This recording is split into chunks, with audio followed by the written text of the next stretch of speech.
Hey, welcome back. Welcome back. So, every so often we come across a movie where the main character is the villain.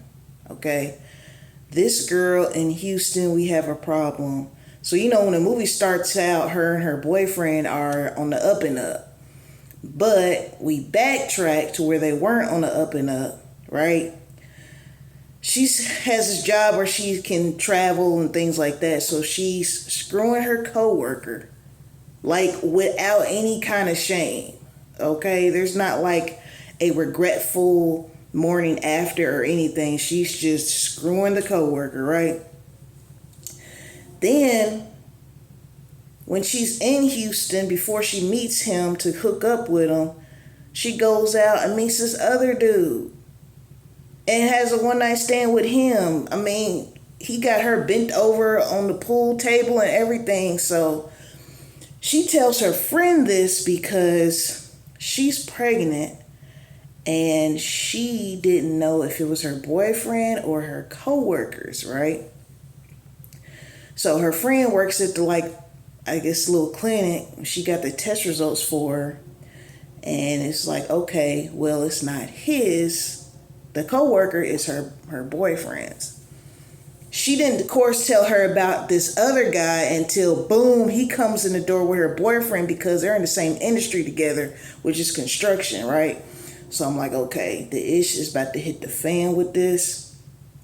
Of course, when the boyfriend went in the room to go to sleep, the dude was like, man, in a nutshell, talking about he should tell because, she wrong, she this, she petty. When we were out at the strip club, he wasn't even trying to get no dance. That's how much he loved you and all that. Something I see in movies a lot of times, and also like in real life scenarios, people start having problems in a relationship, and the first thing they want to do is go out and screw somebody else. That's not helping your relationship. That's just helping you. And it's like, girl, you were really out here with a whole boyfriend and just laying it low, spreading it wide for people you work with, which that's never good. Even if you're single, it's just not good to mess with a coworker. Having one night stands, I guess you didn't think this would catch up to her. So, of course, in true, movie fashion, the guy, her coworker, the one she had to cut off because her and her boyfriend started doing better with each other, he won't let it go. He's sending flowers. He won't take no for an answer. Now, there's a part in this that I did not like, that was not cool at all. When she showed her coworker that he wasn't the father, showed him the results, she's talking about I'm going to get you for sexual assault or sexual harassment or something if you don't leave me alone. Okay, y'all had a consensual thing going on.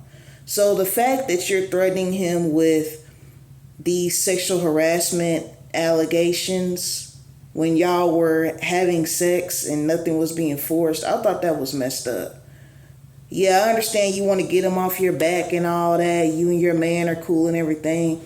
But don't sit there and lie and say it's a sexual harassment thing. When y'all were together in the tub, rub-a-dub-dub, they were doing all that. I didn't like that part. I thought that was real, low down. But maybe that was just showing how her character was. Because the more she talked about what was going on when she was on this trip in Houston, the more low down she looked, right? So I was like, oh my God, we got to find out if he's the dad, right? Her boyfriend. Because we found out he eventually was. Because I forgot how she knew for a fact it wasn't the one night stand baby. But she found out that it wasn't. And so something that I think they wanted to touch on was she was supposed to be kind of judgmental, like her sister is a single mom, and she kind of looked down on that. She didn't have any kids and all this, and now, she's pregnant. Didn't know who the father was right away, right? She was judging her friend because her friend was messing with the doctor at the clinic that she works at, saying, that's wrong, that's trifling, he's trifling and everything. All of y'all are trifling, to be honest with you. So at the dinner that they had, the one night stand, her friend was flirting with him, trying to get on with him and everything. I want to say this was before she told her that they had slept together. So we just go to the scene where we didn't see her boyfriend getting told what happened, but she comes home and he's packing up stuff, and he found out what happened, broke up with her. And so her friend, she calls her friend, and her friend was the one that told him, talking about I just couldn't let you get away with it. I couldn't let you, just blah, blah, blah. And here's the thing. I'm kind of double-minded on this. I understand she was wrong, but that's your friend. Like, I feel like that wasn't her place to tell her boyfriend that. And then on top of that, this was the guy that you're with now, the one night stand dude. Why would you want to be with somebody that your friend had sex with? I don't care if it was one time. I just going behind somebody that like, we all go behind somebody. If you're sexually active and the people you talk to are sexually, you're going behind somebody, but to actually know that person, be cool with that person, So I didn't understand that. And it's like, so you weren't really her friend the whole time. Like, I don't understand. Why would you tell him that and break up her little, I don't know. Because it's like, on one hand, I feel like he should know that she cheated. But on the other hand, this is why I say I'm double-minded. On the other hand, they're doing well. She's not messing. She cut it off with her coworker. She's not messing with this one night stand. She's not messing with anyone else. I kind of hope that they would, I don't know, run off into the sunset together and just be a happy family. But I wasn't too mad at the ending because that's just real. Like, you got caught and now you a single mom along with your sister who you were judging. Now I'll say this, at the end when she was talking to her sister because her ex-boyfriend came over to see the baby and she tried to get back with him and she was like, we need you, and he's like, well, my son has me, I'll pick him up, I'll be back to pick him up this weekend and all that. And she tells her ask her sister, does it get any better? I didn't really care for that part because it kind of made it seem like, it kind of was like saying without saying, like, if you're a single mom, it's because you were cheating on your boyfriend low down. Like, I don't know what her sister's situation was, but you're by yourself because you were low down and trifling. Let's not put this on women that have kids. Like, that's just how I took it. Maybe that's not what it was supposed to be.